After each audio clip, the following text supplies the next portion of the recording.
Security forces shot dead 3 people during nationwide protests in Sudan on Saturday, according to a doctors' committee, as hundreds of thousands of people demanded the restoration of a civilian-led government after a military coup. In Khartoum, security forces used tear gas and gunfire to try to disperse a huge crowd after protesters had been setting up a stage and discussing the possibility of a sit-in. The Central Committee of Sudanese Doctors said 3 protesters were shot dead by security forces in Omdurman. It said 38 people were injured, including some by gunfire. Sudanese police have denied shooting protesters during the demonstrations, saying on state TV that 1 policeman sustained gunshot wounds. The demonstrations marked the biggest challenge to General Abdel Fattah al-Burhan since he ousted the country's prime minister and his cabinet on Monday.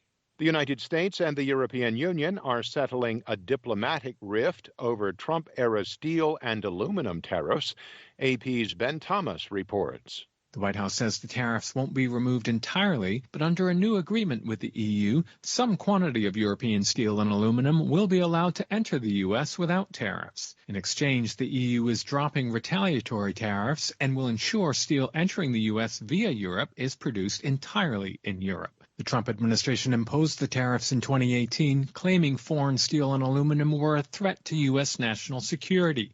That justification outraged Europeans and other allies, prompting counter tariffs on an array of U.S.-made goods, including motorcycles, bourbon, peanut butter, and jeans. I'm Ben Thomas. Leaders at the G20 summit on Saturday endorsed a global minimum tax on corporations, a linchpin of new international tax rules aimed at blunting the edge of fiscal paradises amid skyrocketing profits of some multinational businesses. U.S. Treasury Secretary Janet Yellen hailed the move as benefiting American businesses and workers. The deal did fall short of U.S. President Joe Biden's original call for a 21% minimum tax. The agreement aims to discourage multinationals from stashing profits in countries where they pay little or no taxes. The Taliban said Saturday that a failure by the United States to recognize their government in Afghanistan would prolong multiple crises facing the country, and it could eventually turn into a problem for the world. Taliban spokesman Zabihullah Mujahid told a news conference in Kabul, granting recognition to the current system is the right of Afghans, and no one can deprive us of this right, nor will it benefit anyone. The Taliban spokesman said his government has also conveyed to Washington its desire to see the U.S. Embassy in Kabul reopen and resume normal diplomatic activities. While the U.S.-led Western countries have shut their embassies in Kabul after the Taliban takeover of the country, some of Afghanistan's neighbors, including China, Pakistan, Iran, Turkey, and Russia, have kept their diplomatic missions open and held high-level meetings with Taliban officials in Afghanistan and abroad. The United Arab Emirates has joined several other Gulf countries in withdrawing its ambassador from Lebanon, while Kuwait has given Lebanon's ambassador 48 hours to leave.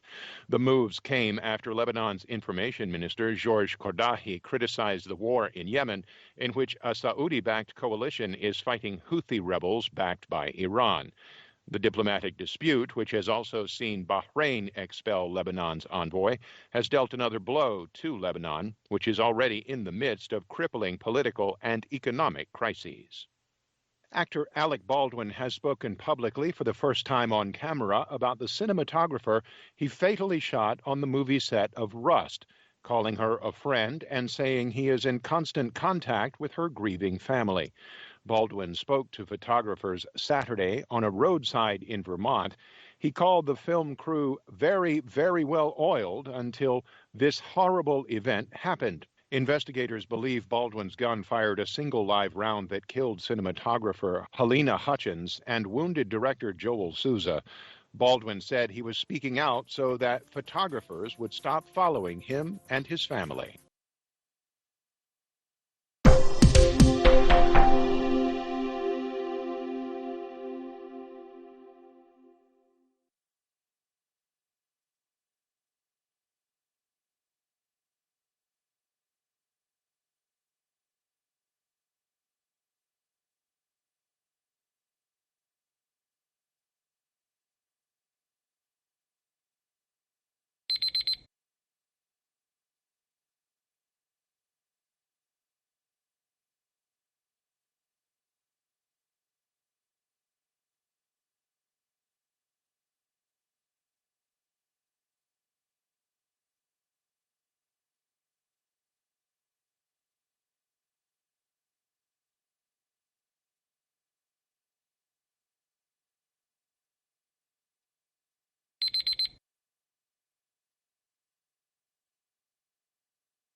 Hi, thank you for watching.